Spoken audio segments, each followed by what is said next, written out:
Hello, everybody. Welcome to With Her Two Hands, your weekly podcast live stream, where each week we introduce you to another incredible tradeswoman out there kicking butt in the trades. I'm really excited to introduce you to tonight's guest. Her name is Kelsey Bailey, and she has had an interesting journey. I hear that she started street racing when she was like 11, which scares me a little bit. And I'm really excited to hear what that story is all about and how exactly that works. I'm pretty sure at 11, you're not supposed to be driving at all, let alone street racing. But this is definitely going to be an interesting episode. So you're definitely going to want to stay in for the whole thing to hear all about her journey and how she started from that and went all the way to 16 years in the industry, now training people to use paint and body equipment, as well as, of course, selling that equipment to body shops all across the country. But we are having a couple of little technical difficulties getting her to join in the stream at the moment. So you get to hear me blab for a little bit.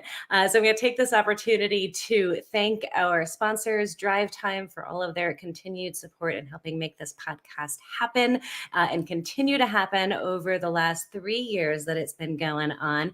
And I want to thank all of you for coming on over from our former platform on Instagram and joining us on YouTube, spending your Wednesday evenings with me. As always, all of the past episodes are available either on my old Instagram channel on Bogi's Garage, or you can now listen to most of the audio versions on Spotify or Apple or Google or wherever you get your podcast from. And now every Monday, we're going to be releasing an archive episode on YouTube. It'll be live every Monday, same time slot as this one. And I will be live in the comments. Sometimes we'll be joined by the guest. And it'll be really kind of cool to see how far people have come, because a lot of our guests from 3 years ago have done a tremendous amount in their lives since then. So it'll be kind of fun trip down memory lane. So checking in. Let's see. I am not yet seeing our guest for tonight. Oh, there she is. I see her. Awesome. All right. Welcome everybody to Kelsey. Hello. How are you? I am fantastic. Is there any chance are you on your phone? Can you put it? Maybe. Should I have not messed with it? No, I maybe shouldn't have. There we go. I have not done this before, so my apologies. That's okay. Is this your first time doing any sort of live streaming? Yes. Oh my goodness. I'm so excited. I feel so privileged. Me too. Right back at you. Thank you for saying yes. Oh my goodness. So Kelsey and I have been trying to arrange getting her on an episode for a while now. And we actually have met a couple of times. We've crossed paths a couple of different times in life. You came by my shop once long ago, right? Yeah. And then we met. Yeah, and then we met briefly at Women in Machine, which we're going to talk about. But I want to dig into your past a little bit. You started street racing at 11. Can you explain me what the that face, I love it. Well, I'm like, usually, my little elevator pitch is, it has some dirty words in it. So I don't know how that, Go for it. All right. So, I mean, this is way too much information, but I got tits at 11. All the boys let me drive their car. I got to race. I lived in Kansas City, so I would like flag races on state line and stuff. Oh my God. Got pulled over in a Chevelle when I was 14 years old. The officer was like, license registration. I was like, school ID, okay? And they let me go. That doesn't happen anymore. They let you go. Yes. This was a long time ago though, too. So wow, you had some angels looking out for you, clearly. Seriously. But then I got into the whole drifting scene too, pre-Tokyo Drift. So that's also showing my age here. But yeah, I was I just like to go real fast. Yeah. You're still a youngin'. Did this come naturally to you? Like, was there like I hate being asked this question, so I always cringe a little bit when I ask other women this question. But like, did you grow up around fast cars and people driving fast, or was it just something that like was inherent in you when you were young? You're like, I want to go fast. Right. I always think maybe it was the sense of independence, having your own car. And so I wanted to fix it so that I could stay on the road. But I'm like, I'm a plumber's daughter. So Okay. digging into, I guess I got it from my grandfather. He used to restore old Jaguars. Oh, And so interesting. maybe I got it from him. So Okay. But the trades has definitely been something that's been a theme in your family. Yeah, You've had definitely. plumber. Restoring Jaguars is an interesting niche. Yeah. Okay, so you start drag racing, street racing at 11. By the time you are, how old are you turning wrenches and fixing cars? About 16. So I started going to JUCO or junior college at 16, graduated a little early. And then at the same time, I was going for basically to be an automotive mechanic. Then, going through ASE certifications and stuff like that, you have to have 2 years at a shop. So I ended up doing that at Brett's Auto Works in Olathe, Kansas. Shout out to Brett's. Thanks for giving her a chance.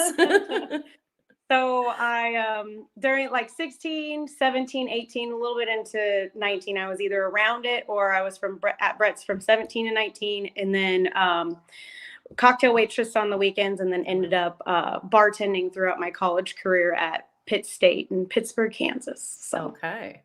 Now, how did your family respond to all of this theme in your life? The street racing, the wrenching, the wanting to become a mechanic. How was that received?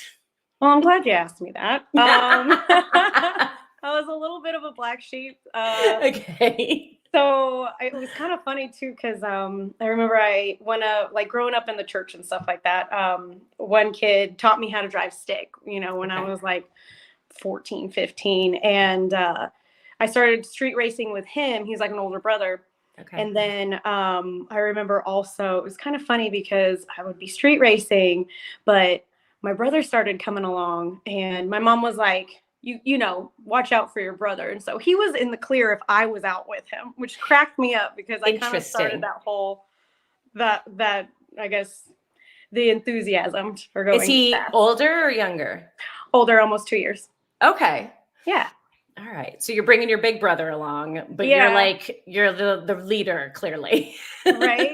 Well, I mean, he caught on very quickly. And so like, he's super good at, fixing cars. Like, I'd have to say I got him into street racing. He got me into drifting.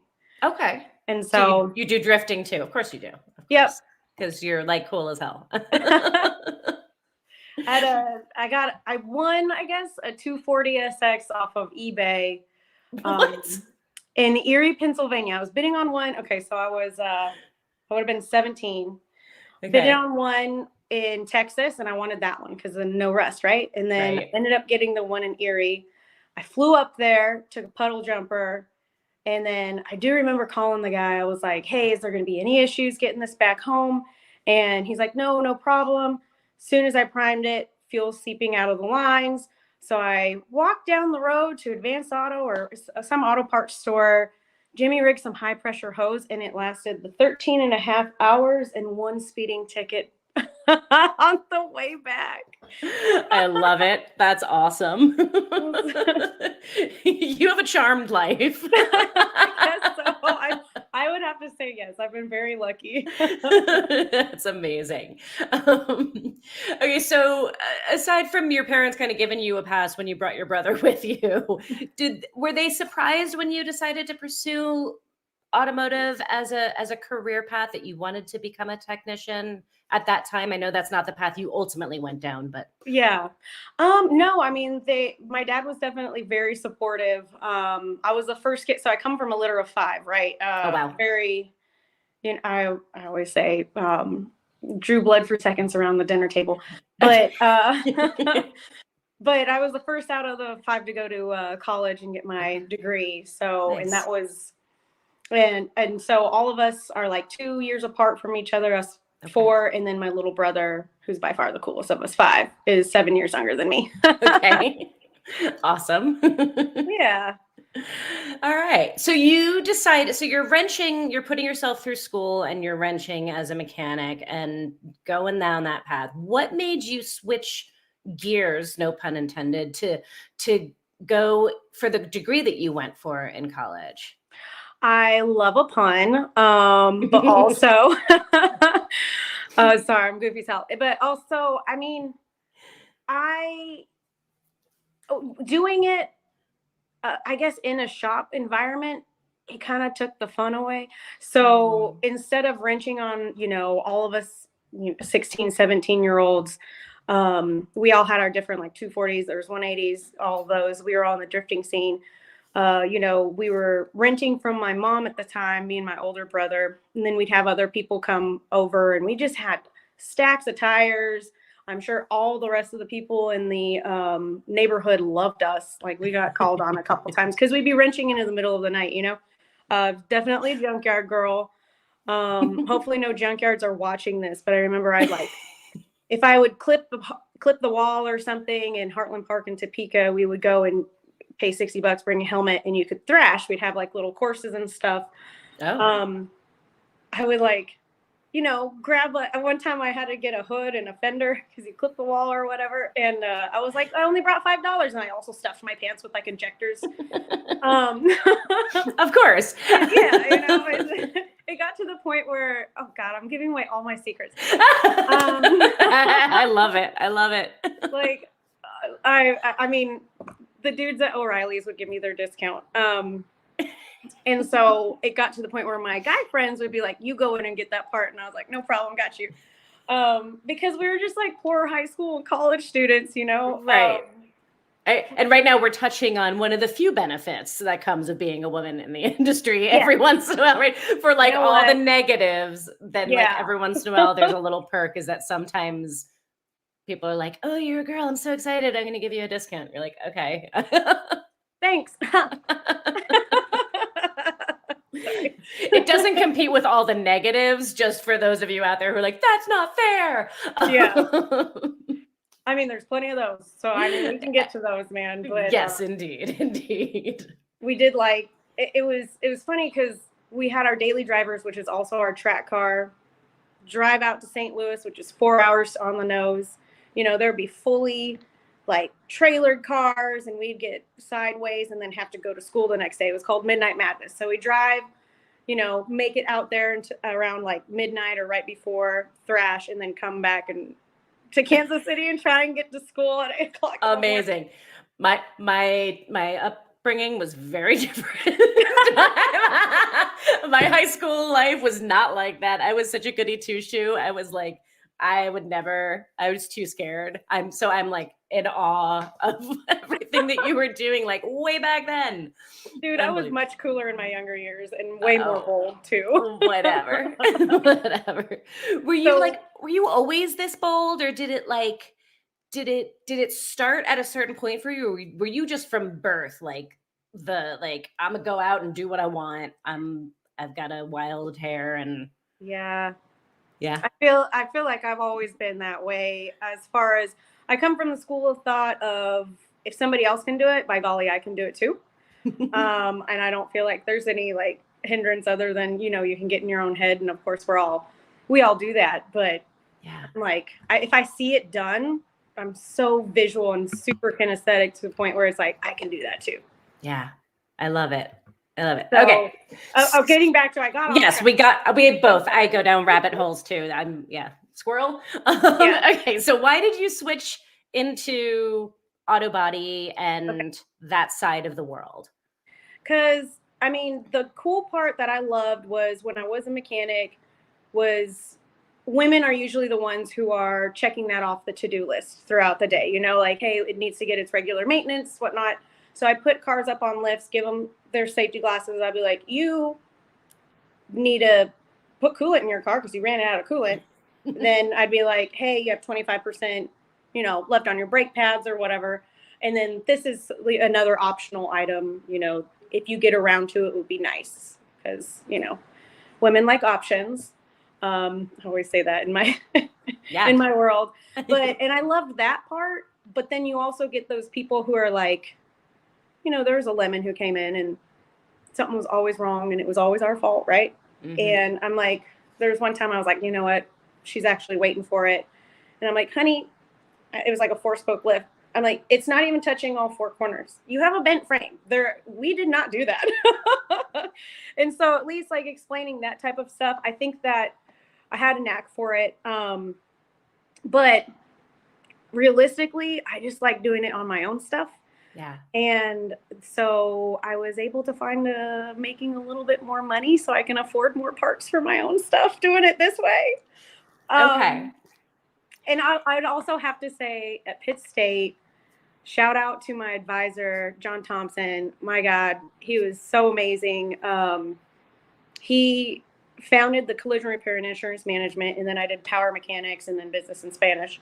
But his enthusiasm for it, and like he really got me into it. And also, we got donor cars where it was just like bash it to pieces and fix it, and that was really cool. It was very satisfying. Was that your first like exposure to doing not the mechanical side, but doing the more body side? So it was like a matter of exposure. And then once you were exposed to it, you're like, this is really cool. Yes, absolutely. I love it. So I'm interested though. So you kind of very quickly said some really powerful stuff that I think is really relevant topics to talk about. Like one, that it was about when the hobby became the job, it became less fun, right? But then also the opportunity to make a little more money.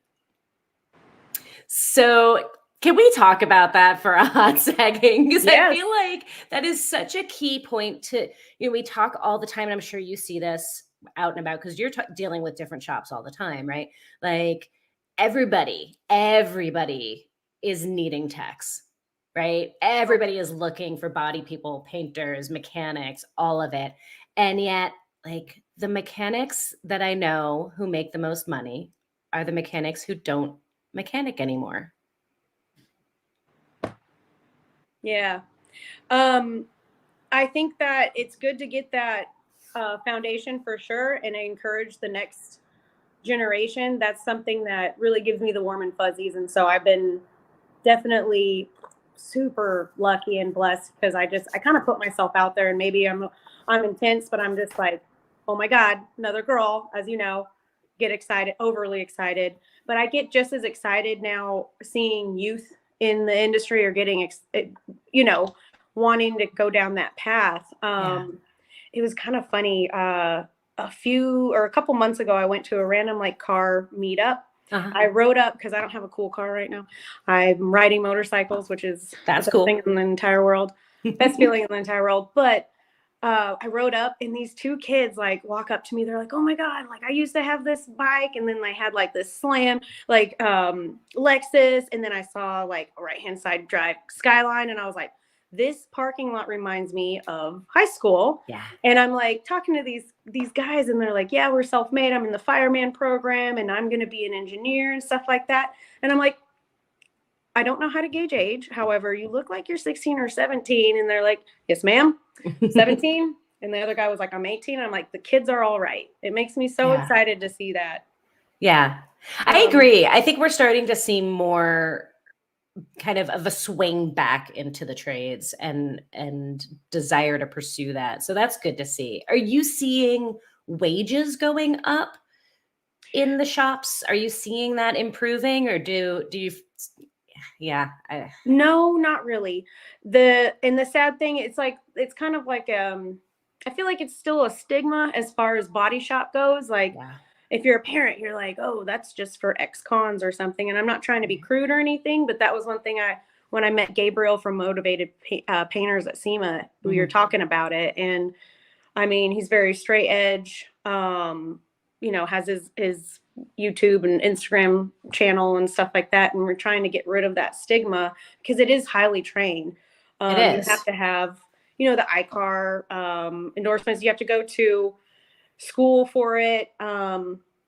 It's kind of like, it's not necessarily something that you can just autopilot.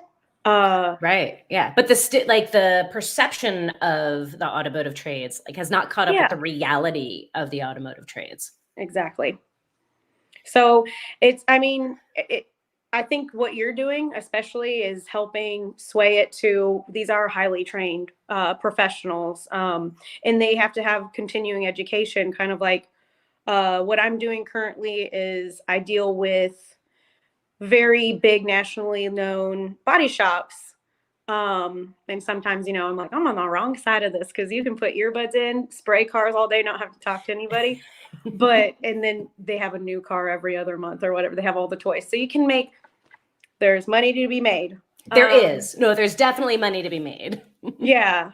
I mean, if you get better, then you can flag more hours and get quicker. But I mean, sometimes I definitely think I'm on the wrong side of it, but I do love what I do because I do get to go into Votex and be like my job allowing me to go into Votex. I've seen so many girls in some of these classes, and I'm always like, hey, I know that it's hard to stick with it when you look out and nobody looks like you. However, there is money to be made. That's my elevator pitch to them. And I'm like, just stick with it. And here's my card if you need anybody. If you need a vent. Yeah. There's a lot of stuff that you have to deal with. So I love it. I love that you do that, first of all. So thank you. And I'm curious, do any of them ever take you up on it? Yeah. Oh, good. Yeah. That's awesome to hear. That's fantastic. God, it gives me the best, like, warm and fuzzies for sure. Yeah. So I definitely want to follow them through. Just because, I mean, I'm sure you didn't have that and I didn't either. You just kind of have to do it. But yeah, I think that, with the different, I'm, part of anything motorized and anything female, like owned, operated, headed up. Yeah. I try and be a part of it. Yeah. I love it. And I think your point is really valid. Like it's the same for the industry in general as it is for women specifically within the industry. Is like there is money to be made. There is respect to be had. There are great people out there who are supportive. It might take a little while to get there. And like you're not going to necessarily see a lot of money right off the bat because it doesn't start out high or great. And if you really want it and you push and you keep working, like, yeah, definitely. But obviously, I mean, look at you, like, especially, man, I have been watching you since Call Girls Garage first came out. Man, it was my Saturday morning, routine. And then when I was living in Fort Worth. And then I would be like, I want to go wrench on something. And that was like my Saturday. I love it. Yay. And so I think like definitely been look up to you and just anybody else who's just out there getting it, who didn't necessarily have that support, but use the support. If somebody offers it to you, definitely use it. A little side note, it wasn't my first SEMA. It was SEMA 2018. It was Tacos, Tequila, and Tradeswomen. Mm-hmm. And I was 30 years old. And I went and I met, you were there. And there were a lot of other amazing women there as well. That's where I met Faye as well. And that's how we ended up doing Women Machine together. Yeah. But I remember on my taxi ride back to Westgate, because I was working the booth. And I cried. I was like, I knew there were people out there like me. It just took me to my 30s to find them. Yeah, I mean, me too. Me too.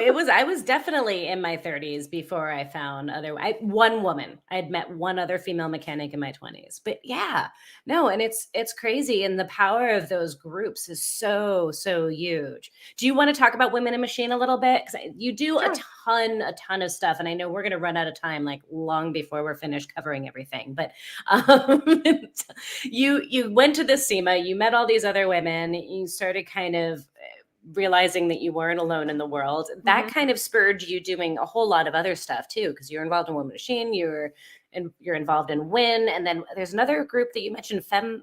Femoto. I don't know what that is. What's Femoto? Oh my God, can we start there? So okay, so I've been writing for about a decade now. I got my Nice. motorcycle license in 2013. Okay. And I had a GS 500, a little zippy thing, it was very cheap. You drop it a bunch of times, Yeah. you don't care.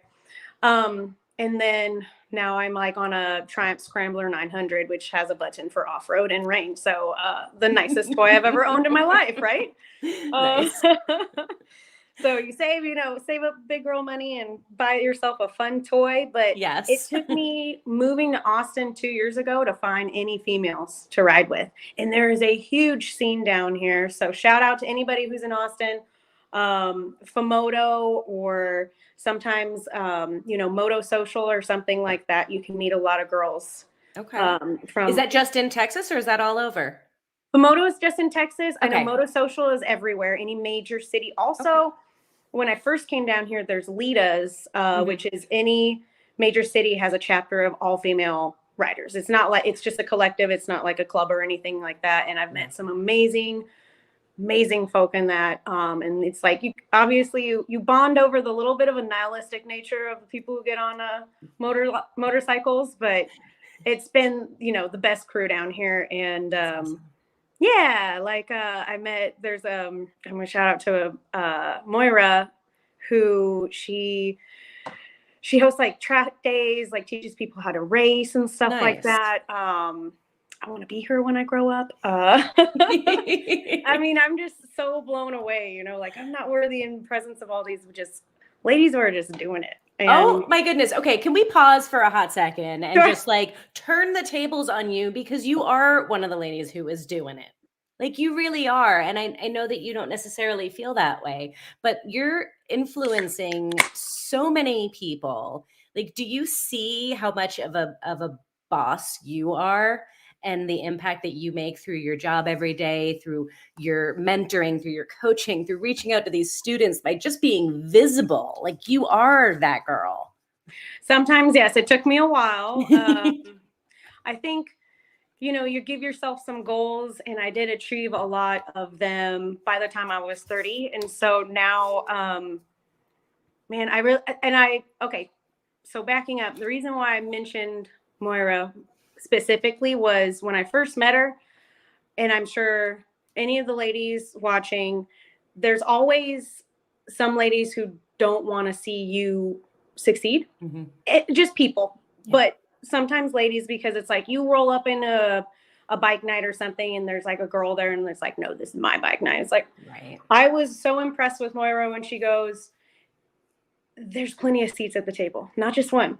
Yeah. And I use that all the time now. And so, and I'm like, yes, you said it. It's like, there's so much room for everybody. It doesn't have to just be one, Yes, absolutely. And I'm glad that you brought that up. And I think, like you said, it's not just women. There's always people who want to see you not succeed. I think it hurts more when it's other women. Yes. Like when there's a guy who doesn't want me to succeed, I'm like, been there, done that. I've experienced that. I'm used to it. I can let it roll off my shoulder now. But when it's a woman, it's like, oh God, that hurts. Yeah, it really does. When I first started selling equipment, I feel like I just took my Great Danes, stance at things like, you're going to love me by the end of this.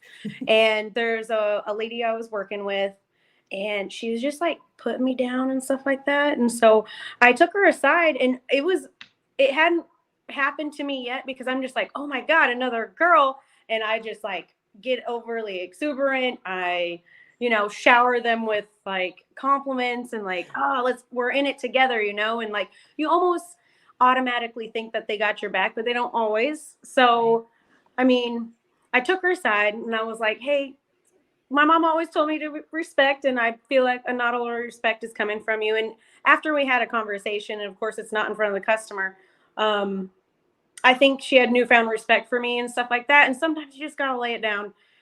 I mean, I don't know. I have a question for you, and it just came up. Okay. I'm definitely subscribed to the thought of kill them with kindness, or you can catch more flies with honey. However, I have heard from some people, mostly men, they'll be like, you got to come out guns a-blazing and then be nice. I don't know what has worked for you in the past, and what would your advice be? Yeah, I mean, I've heard both. right? Like I've heard both sides of that too, and I think that's a really interesting question. I think there's a way to be strong without being guns blazing, Yeah. right? Like you said it, like the Great Dane approach, right? Like, but let's like talk about Great Danes. Like they're huge and they're a little intimidating, but they're like the biggest lovers and they're super sweet and all they want to do is slobber all over you, right? And but they're firm and they're solid and you're not going to knock them over when you bump into them. And like that's that's such a great analogy. Like be the Great Dane, right? You can be lovable, you can be nice, you can be friendly. What you said to that other woman, right? Like, Hmm. hey, not feeling a whole lot of respect from you. That was you standing your ground, but still being nice. You weren't like, look, B, Yeah. you know, like I don't think the guns a blazing approach is necessarily the most successful.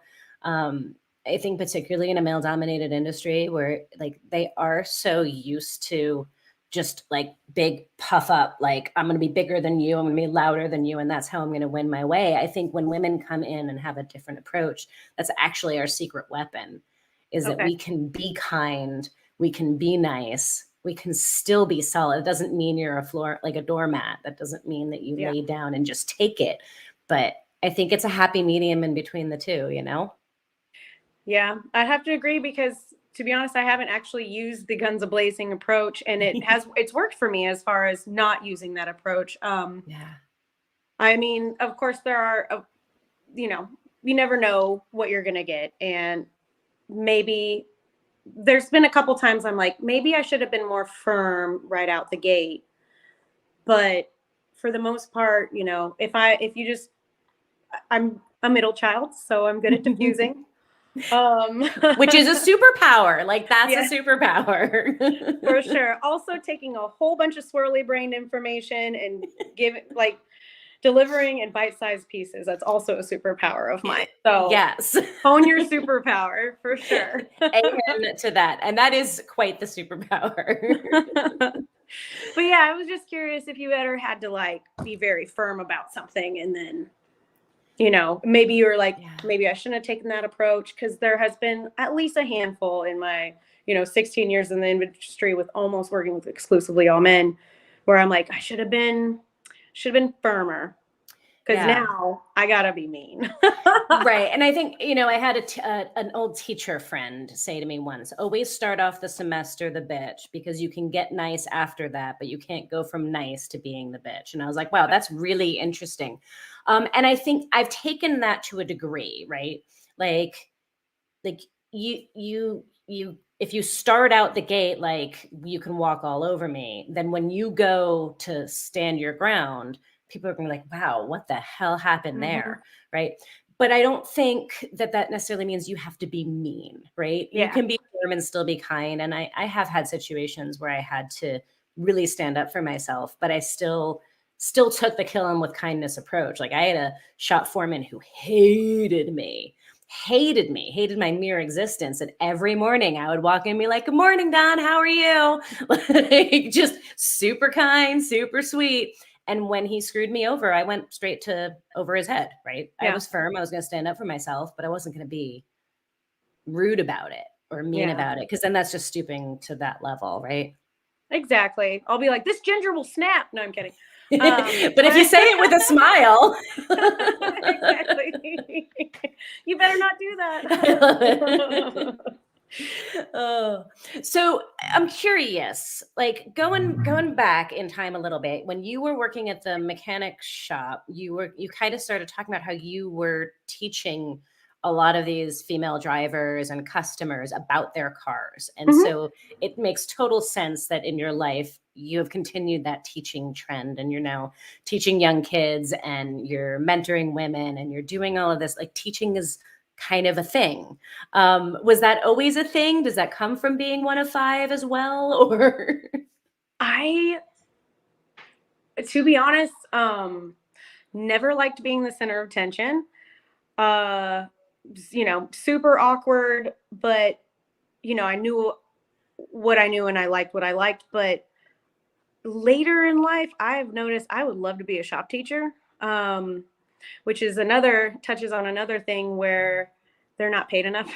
I think No. that teachers and mothers are probably the most important people in our society, and they're the most underappreciated and like the least amount of money making professions out there. I would love to be a shop teacher. I just don't want to make that money right now, but I foresee myself doing that because, I guess especially since, I don't have kids, I would like to be that type of mentor in somebody's life because I feel like I have some at least knowledge and tidbits to share to help people. And with Win, I've been able to mentor like a handful of ladies now, and try and keep them to stick with it. But I think teacher came later because when I was working, I knew that I wanted to make more money, and so I actually started doing Toastmasters because I didn't like speaking in front of people, and so I needed to figure that out so I could get to the next level. Interesting. Very smart. The more you do it, the easier it gets. Mm-hmm. And then I was like, I'm very comfortable with this. And I was actually, there's been like a few of the, I remember it was Kansas City, Kansas Community College. I had about 40 people in a class. Okay. And I was teaching them, the concepts of air volume, CFM and PSI, how to set up a gun, how to clean it, how to lube it. And then because I worked for a paint company and the gun was always handed to me already set up. And so what I did with the students is instead of wasting very expensive paint, as we all know, it's super expensive, I had a piece of plexiglass with just some high quality H2O in it and had them spray and then had a light behind it so they could see droplet size. So nice. Static, dynamic passes, balance the pattern, the kill shot where it's like, make sure it's all starting to run down at the same time. That means it's balanced pattern. So I'd have each student mess it up for the next person. So it gets them involved. And then also like, don't be embarrassed if it comes out like a piss scream. That just means they cut off all the air for you. But I wanted them very comfortable with setting up a gun because I'd gone through all these classes and that was never even taught to me. So in all of my different roles with the different jobs I've taken, I'm like, this is a question that I had. Mm-hmm. So this should probably be addressed. I'm not shy when it comes to like, I don't know that. Yeah. And this is another thing that I tell girls and everybody listening. If guys will come out very confident and it sounds like they know what they're talking about. If you take a step back and you listen to what they're actually saying, not necessarily all of them know what they're talking about. So it's very liberating when you get to that point. Don't get, caught in the minutia of, confidence or whatever. If you know your stuff, I feel like I'm kind of like Milton with a stapler. It's like, well, all right. I'll get this done and nobody needs to know, but it will be done. Right. Yeah, no, that's such a hugely valid point. I find that like on average, and this is not universally true, of course, right? Like there's always exceptions, but I've seen more like men who overstate their skill level and women who understate their skill level, right? Like a man and a woman with the exact same experience, the woman will be like, oh, I've done some stuff. And the guy will be like, I've done gazillions of things. And you're like, you've done the exact same amount of things as each other. What is going on? Yeah, that is very, very prevalent. That's for sure. Yeah. But yeah, teaching, I would love to be a teacher. Well, it comes naturally to you, clearly. I mean, I guess so. I feel like I'm so goofy that I usually get engagement from everybody. And so now, right now, I've been teaching 6H classes, and that's just it's like recertification every 5 years for painters and body shops. It's basically a CYA item, cover your behindy, to have on file for OSHA or if EPA comes through. So, you just go through a checklist of things, make sure they have the right air makeup, stuff like that. And, I remember the one particular class at the junior college, I was walking through the aisles and I was making sure everybody was like, taking apart the guns apart correctly. And there's this one guy who fell asleep and I just slapped the table in front of him and kept walking. And everybody erupted in laughter. I have no idea where that came from, but I was like, I didn't get away with that shit in college. What are you doing? And I just kept going. It was so funny. The instructors are in the back They came out later. They're like, "Oh my God, I love how you handled that." I was like, "I thought you were going to say something different. I'm so sorry."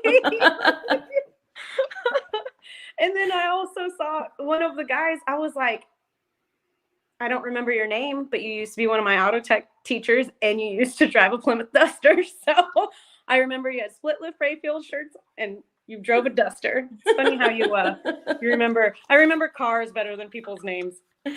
And you had an instructor that you're now teaching. How cool is that? Yes.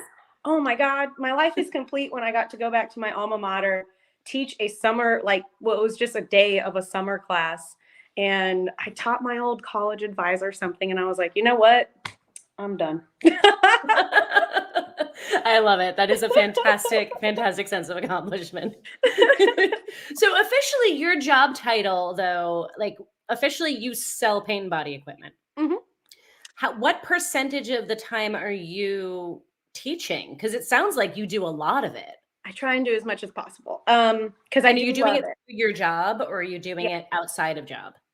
So that was part of it where I get with my marketing team. I work for DeVilbiss Automotive Refinishing. So the Okay. AR side invented the spray gun. I remember it being on a question in the classes that I went through, who invented the spray gun and, what year or whatever. But I did not know that. That's cool. yeah. So, I mean, that's why the other spray guns and, are out there. It was from ear, nose, and throat doctor, Dr. Alan DeVilbiss. So people, if he administered too much medicine, people would throw up on him. So it was kind of like one of those old perfume misters or like an oil can. And then his son took it from there and then, worked with Henry Ford and stuff like that. But Oh my gosh, I had no yeah, idea. That's fascinating. yeah, it's cool stuff. I mean, the history is neat and it's like, US. So, I mean, so my title is Central Region Sales Manager. Okay. I have 15 states in the middle of the country, about 32 salespeople. So what I do is knock out roadblocks for them, facilitate training for them. If there's like, new sales reps in different territories, I go and train them and then go into body shops with them and do demos and whatnot. Nice. But if I do get invited, I think oh man, I say this, hopefully like, my job's not watching, but it's like, in sales, I'm in it for the long haul. It's not transactional. That's why I like to get in at the ground level. Photech schools, new technicians, Skills USA. I did Skills USA for Tarrant County Community College back in February in Fort Worth. That was really cool. So I was like hosting a little station on how to do color match and stuff like that. So it was so cute. They were so nervous. Oh my God, warmed my heart. I love that stuff because it's like, I remember the first spray gun I sprayed with. I remember the first paint I used. I want them all brainwashed so they use my stuff, but no, just what you're comfortable with. And I remember too, when I was in college, a guy, just a couple years older than me came through our class and was like, you should, this is a different path that you could take. You don't have to be stuck right here. There's plenty of, I see a lot of guys who have been painting for a really long time. After a while, it is going to wear on your body, even mechanicking and wrenching and knuckles and whatnot. And now they're on the sales side where they do information. It's really I think it's just passing along information, really, because you're going to find a pain point. I'm not going to sell you something you don't need. And I feel like that's how I've been successful. I mean, God, there's like so much in that's so valuable. And I hope you guys at home like heard that, right? Because it is true. You are going to it's hard on the body. The trades are hard on the body, and having an alternative of something that you can do is so smart. And knowing that there's other ways you could be in the industry, but really that your sales position, I love what you essentially just said, is that the sales position is really you're mentoring and you're teaching. Yeah. And you're guiding and you're coaching people. And because you believe in your product, you're able to guide and coach them how to do their career, how to do their job, how to learn tips and tricks. And like through that process, you're selling. Yeah. But really you're a teacher. And that's just like such a great way to continue to pass on all of the skills that you've learned and be successful at your job. Yeah, I'm very blessed as you said. I absolutely love what I do. Sometimes I feel bad saying that, but I honestly do. That's a Um, good thing. yeah, I know, but absolutely. But I mean, I genuinely do enjoy what I do, and I want to help facilitate that for others as well. And seeing some of these guys, like I was in the field, in San Antonio last week with guys who are like, man, I sprayed for 30 years, now I'm doing a tech rep job, which is basically being the fireman. You're the guy that people want to see. You're there, or gal, who comes in and takes care of issues. Yeah. And I've even considered that. Um, yeah, I feel like I could go any which way. And to be honest, there's been a couple times where I might go to an all female event and I feel kind of like an outsider just because it's like I'm not necessarily wrenching like you're doing every day. Um, but I feel like I also can represent like a different path. And so you can still be around it. It also takes skill. And I just keep me around fast things, I'll be fine. Well, I will give you this piece of comfort. I'm not wrenching every day anymore either, right? Yeah. Like the reality is once you start doing other things, whether it's teaching, whether it's coaching, whether it's mentoring, whether whatever else it is that you're doing, you're not on the line every day, right? But to do what you do, you have to be good at what you're teaching. So you have those skills. You are a tradesperson. You are now applying those skills in a different way. And Yeah. there's absolutely nothing wrong with that whatsoever. I think it's fantastic. And I think you're right. It is cool to show there's a gazillion different ways to be in Yeah. the industry. Man, I might want to be a welder. I did love that. I did too. When I first got exposed to it, finally, like later in life, I was like, oh, this is really awesome. Metal work, body work, all of that. I wish I'd gotten exposed when I was younger. I really do. Yeah. And I feel like if you find somebody who does want to mentor you, definitely reach out, wear them out, because it's a symbiotic Yes. relationship where it's like you're going to make them feel better, and also there might be things in their head that they've experienced that nobody else has, Yeah. So pick their brain. I'm just like, sometimes I'll just go and there'll be a guy who's been doing it longer than I've been alive. I'm like, tell me things, tell me everything you know. And then of course, like I have, like right now working with more restoration shops, I'm doing continuing ed for myself, trying to figure out how to do Nice. candy and custom type stuff, because I get those questions all the time. But where my money is made is in remove and replace and dead butt panel match type stuff. So for collision type stuff, that's completely different than restoration. So I love I love the whole how behind the why, Yeah. and learning all of that. And like, also it makes them feel better too, because they can share this information that might not be in textbooks. Yeah. Yeah. I had another woman say that her best piece of advice was to find the grumpiest, oldest man in the shop and become best friends with them. Like you'll learn the most from them. And once you win them over, you win everybody over. That Yep. was great. Ah, I need to listen to that one. I And, completely agree. we've got a question from the audience I want to throw up here, and she also just said that she is a welder. So yay! But our question is, what has been your biggest challenge as a woman in the trades, and how did you overcome it? I think it was, super early on, just being unsure of myself, no confidence, but I knew it would come from somewhere. I definitely had like the self confidence, like, don't freaking, like touch me or F with me that way. But as far as knowing what I was talking about, I literally was just hands on, asking a lot of questions. I wore a lot of people out on like I was called questions when I started in paint and body. Um, like I know, That's and awesome. it's funny because I still keep in touch with everybody, but I could tell I drove my manager nuts. Um, but now, I mean, we still talk to this day, and he's retired. So That's awesome. I think regardless of how people might treat you, passion and actually caring is universal, and people will pick up on that. That is so wonderful and so true. Yes. So I hope that true. answered the question.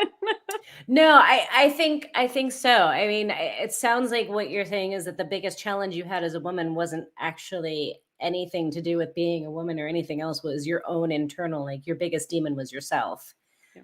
and self-confidence. But at the end of the day, like passion is what got you through it. That's how you overcame it, was just by genuinely caring. If I'm hearing you right. And I think that's fantastic.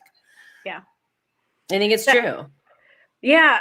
Also, it's the same stuff comes with the territory, and that was one thing that was which made me weep in the taxi ride back at SEMA, was like everybody had a story, sadly, about just the typical things that happen, being a woman in the trades.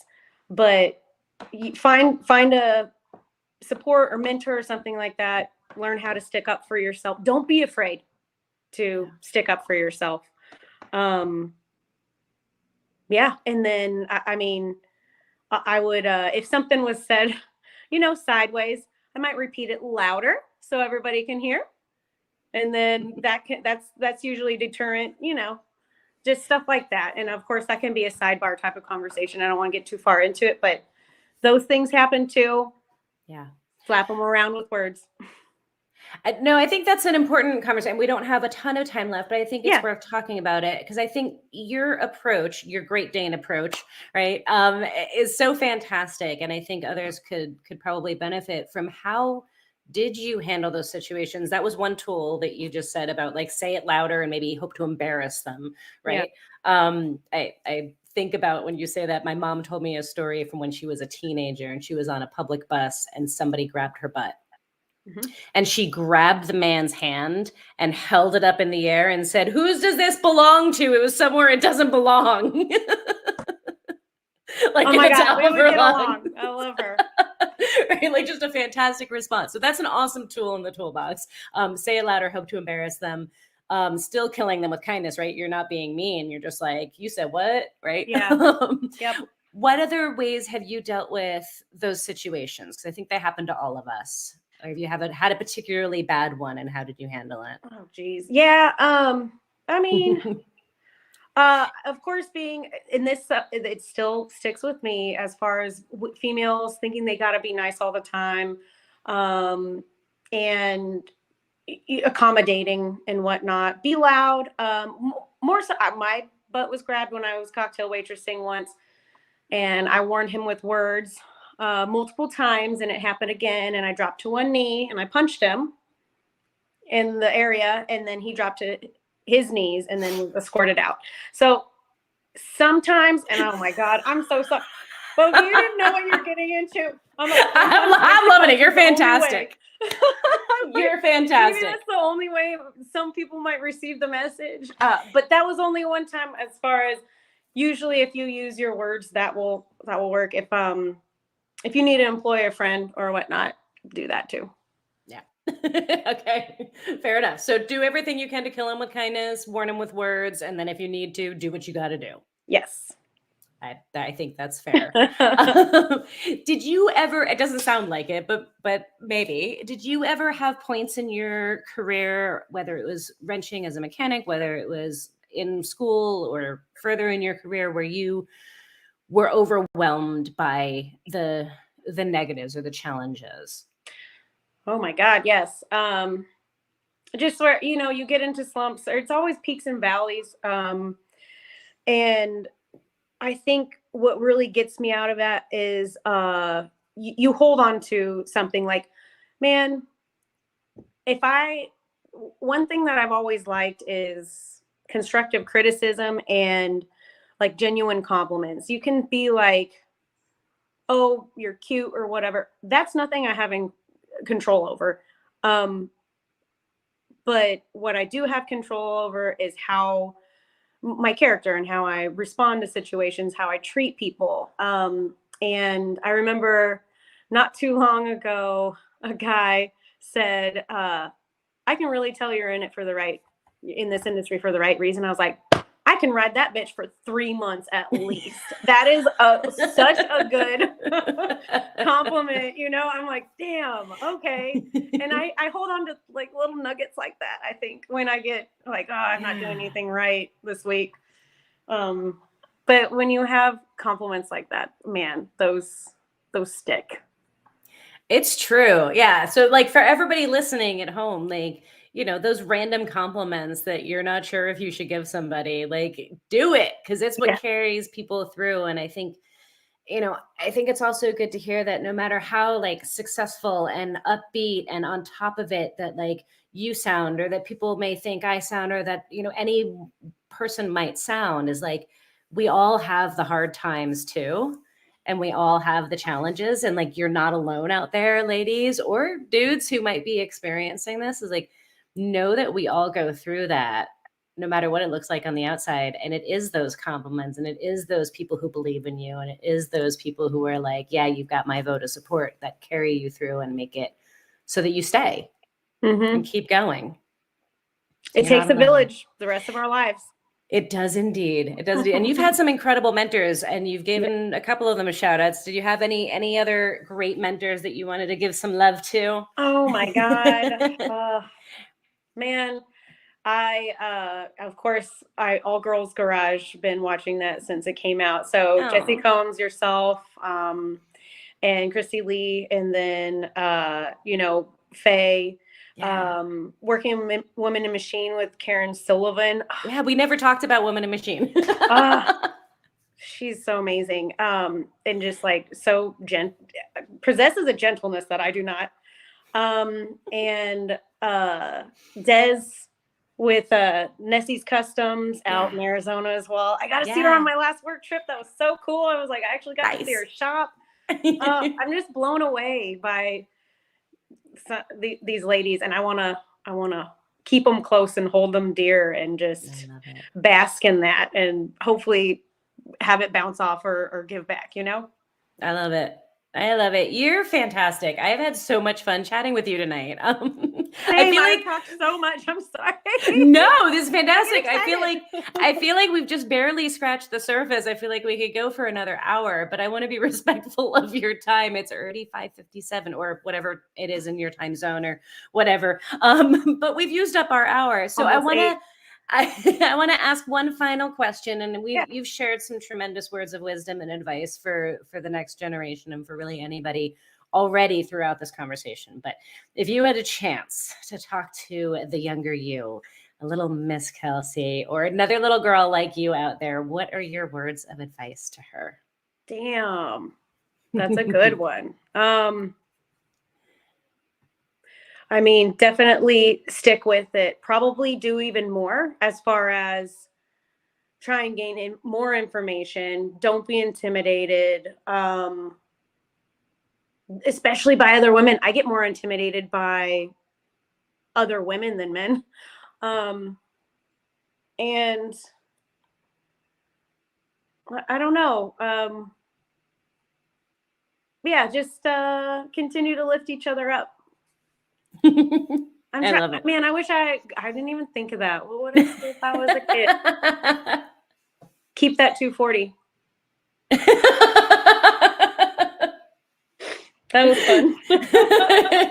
All right, kids, keep your first car. That's her words. Yes, exactly.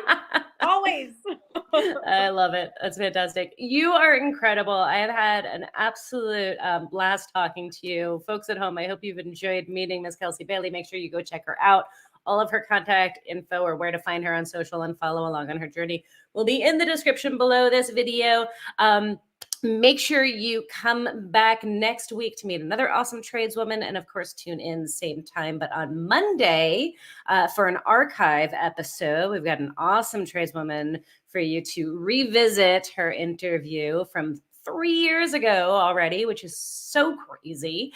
But make sure you subscribe, make sure you hit like, leave comments below. We'd love to hear what you think about this. And of course, this will also be available to listen in podcast form anywhere where you get your podcasts.